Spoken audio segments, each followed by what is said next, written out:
This video is how to disassemble and reassemble a Remington Model 552 Speedmaster. First thing we're going to do is do a safety check on it. Take the magazine tube out.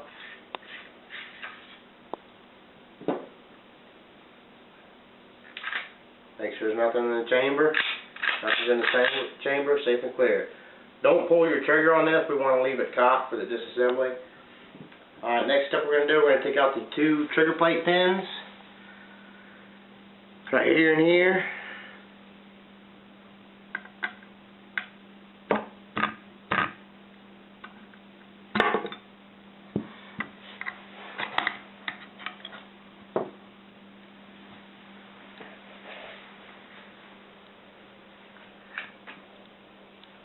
It doesn't matter which way you remove these, they're both the same.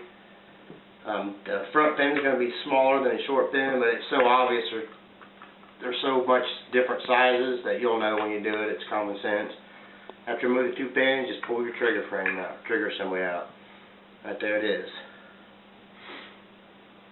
Alright, next we're going to do, take the foregrip. There's one screw on the bottom of it you got to undo. Just use a coin. That way you don't mar up your screw. Well, I'm marring it up with a coin. There it goes.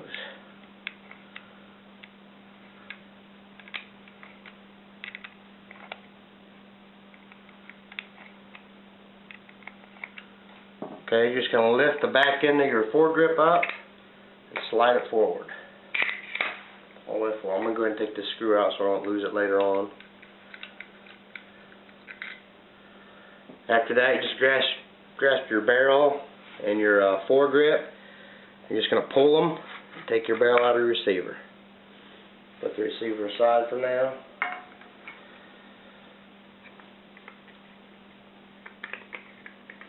Next thing you're going to do, take your charging handle, push it forward a little bit, take your tension off of it, and take it out of that groove on a hammer.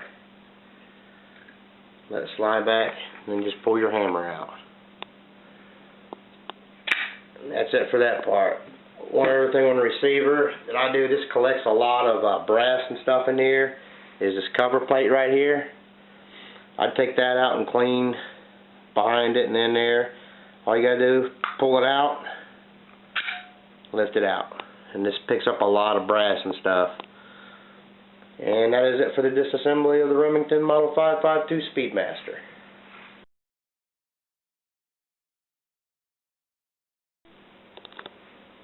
Okay, the reassemble of the Model 552 Remington Speedmaster. It's going to take a little bit longer because there's one part I have a lot of problems with.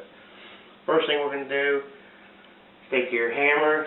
And the way you put this in, it's kind of obvious, but you want to make sure you put it with the action bar lug slot, which is right here. Facing the action bar, which is right here. Simple enough. So you slide that in. And then you can take your action bar, slide it up, slide it in the slot. That's it. Now we're going to put the barrel onto the receiver.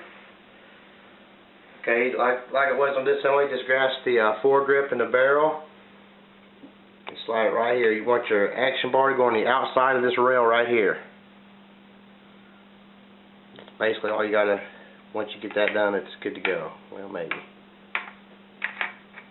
Slide all the way until your holes line up. There. Then you're going to take your foregrip, lift up the back end a little bit, slide it over. You'll feel it click down, and take your screw. You might have to move it back and forth a little bit. There it goes. And just take a coin and put it back in.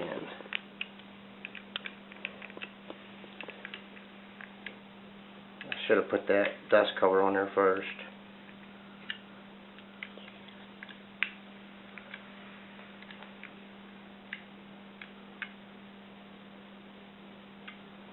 Now for this part. This cover plate is a bear to get back on. It's spring steel and it is hard. Like I said, I should have done this before. You don't have to take this off every time if you haven't cleaned it in a while. If you haven't cleaned it in a while, I would. But the tab goes forward toward the barrel because there's a groove in here that it's going to slide into. The way I do it is I take a putty knife, slide in between there. Like I said, this may take a while. That's why this part's going to be longer probably.